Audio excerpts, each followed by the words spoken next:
हनुमान बहुत शक्तिशाली है, लेकिन उनका पूजन इसलिए है कि वो विनम्र बहुत है। जब लक्ष्मण को मूर्छा आई और भगवान ने सोचा कि मेरा ये सबसे बड़ा संकट कौन हर सकता है। देखो, भगवान सबके संकट हरते हैं। भगवान के जीवन पे संकट आया तो उन्होंने किसको पुकारा?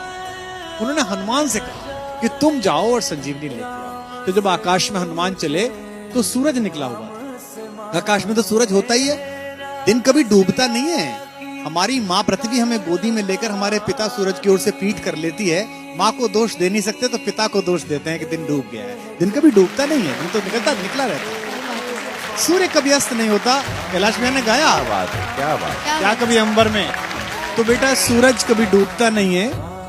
तो सूरज आकाश में मिला, और अगर सूरज इधर निकल जाता जहां लक्ष्मण लेटे हुए थे तो भगवान के जीवन का सबसे बड़ा संकट आ जाता।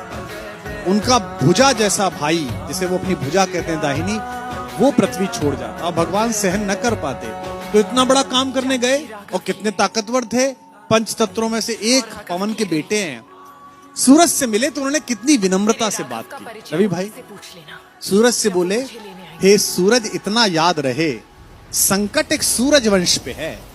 ये नहीं कहा कि मैं तुम्हारे लिए प्रार्थना कर रहा हूं, तुम्हारा ही खानदान है ना, सूर्यवंशी राम का भाई परेशान है, तुम भी सूर्य हो, तो आप ही के खानदान का काम करने जा रहा हूं। विनम्रता देखना, आप कितने पोलाइट हैं, है ना।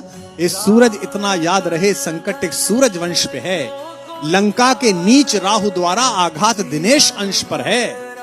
मेरे आने से पहले यदि किरणों का चमत्कार होगा तो सूर्यवंश में सूर्यदेव निश्चित ही अंधकार होगा। कितना प्यार से बोल रहे हैं, देखो आप। इसलिए छिपे रहना भगवान। जिसने राम के अलावा किसी को भगवान नहीं माना, वो हनुमान सूर्य से कह रहे हैं, इसलिए छिपे रहना भगवान, जब तक मैं जड़ी पहुंचा दूं मैं, बस तभी प्रकट होना भगवान, जब संकट निशा मिटा दूं मैं। आशा है स्वल्प प्रार्थना, ये जरा सी प्रार्थना सच्चे जी से स्वीकारोगे। आतुर की अर्थ अवस्था को होकर करुणार्थ निहारोगे। 8 लाइन की विनती के बाद धीमे से अपना विजिटिंग कार्ड दिया सूरज को। शक्ति पाना, यश पाना, लेकिन विनम्र रहना। आशा है स्वल्प प्रार्थना ये सच्चे जी से स्वीकारोगे। आतुर की आर्त अवस्था को होकर करुणार्थ निहारोगे।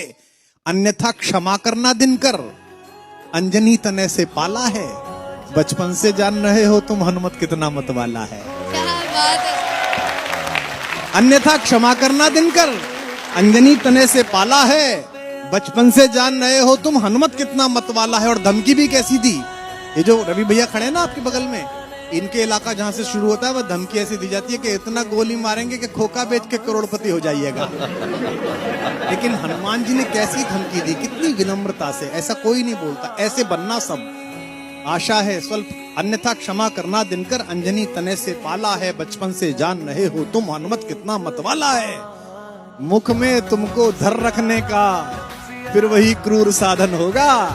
बंदी मोचन तब होगा जब लक्ष्मण का दुख मोचन होगा।